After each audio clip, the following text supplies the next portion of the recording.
आज आपण इडली डोशासोबत खाल्लं जाणारं सांबार बनवणार आहोत. तर आधी आपण एका टोपामध्ये तुरीची डाळ घेणार आहोत. इथं मी अर्धी वाटी तुरीची डाळ घेतलेली आहे.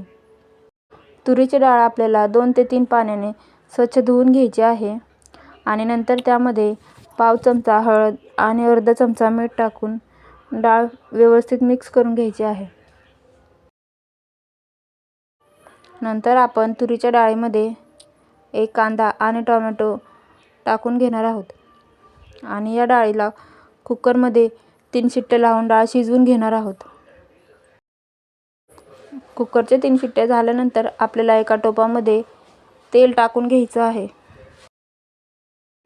तेल छान कडकडीत गरम होऊ द्यायचे. नंतर तेलामध्ये आपल्याला मोहरी टाकून घ्यायची आहे. मोहरी तेलामध्ये छान तडतडली की त्यामध्ये आपल्याला लगेचच जिरेसुद्धा टाकून घ्यायचं आहे. जिरे मोहरी तेलामध्ये छान खुललं की त्यामध्ये आपल्याला लसूण टाकून घ्यायचं आहे. लसूणसुद्धा तेलावरती गोल्डन ब्राऊन होऊ द्यायचं आहे आणि मग त्यामध्ये कढीपत्ता आणि हिरवी मिरची टाकून घ्यायची आहे. फोडणी छान तडतडली गेली पाहिजे तरच सांबारला चव छान येते. आणि फोडणीमध्येच आपल्याला बारीक चिरलेली कोथिंबीरसुद्धा टाकून घ्यायची आहे.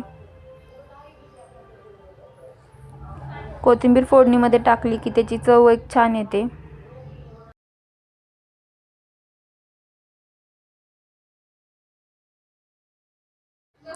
फोडणी छान परतली गेली की त्यामध्ये आपल्याला शेवग्याच्या शेंगा टाकून घ्यायच्या आहेत आणि बारीक चिरलेला भोपळासुद्धा टाकून घ्यायचा आहे.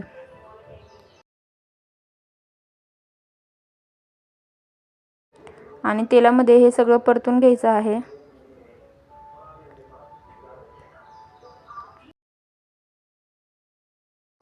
सांबार बनवण्यासाठी तुम्ही तुमच्या आवडीनुसार भाज्यासुद्धा घेऊ शकता, पण शक्यतो शेवग्याच्या शेंगा आणि भोपळा जास्त प्रमाणात घेतला जातो. त्यामुळे तुम्ही तुमच्या आवडीनुसार भाज्यासुद्धा बदलू शकता किंवा कमी जास्त करू शकता.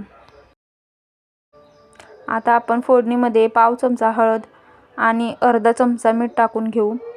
मीठ आपल्याला थोडंसंच टाकायचं आहे कारण आपण डाळ शिजवताना सुद्धा मीठ टाकलेलं आहे, म्हणून आपण अंदाजानेच मीठ टाकायचं आहे. आता शेंगा आणि भोपळा मिक्स करून घेणार आहोत आपण.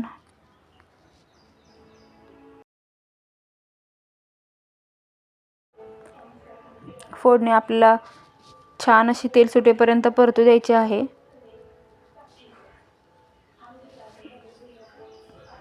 फोडणी छान परतली गेली की त्यामध्ये आपल्याला सांबार मसाला टाकायचा आहे.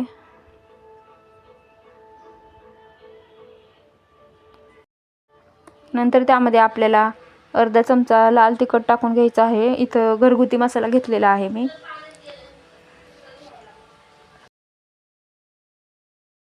आता ह्या भाज्या आपण सगळं मिक्स करून घेऊ, म्हणजे मसाला करपणार नाही, भाज्या खाली लागणार नाहीत.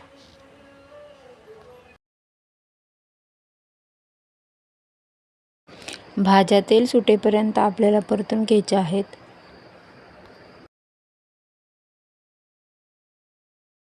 आता आपल्या भाज्यांना तेल सुटायला लागलेले आहे, तर त्यामध्ये आपण स्मॅश केलेली तुरीची डाळ टाकून घेऊ. तुरीची डाळ टाकून झाल्यानंतर आपण सांबार एकदम मिक्स करून घेऊ आणि मिक्स करून झाल्यानंतर आपल्याला गरजेनुसार पाणी वाढवायचं आहे. आता आपण बारीक गॅसवरती 10 ते 15 मिनिट सांबार शिजू देणार आहोत. 10 ते 15 मिनिटामध्ये शेवग्याची शेंग आणि भोपळा पूर्णपणे शिजला जाईल.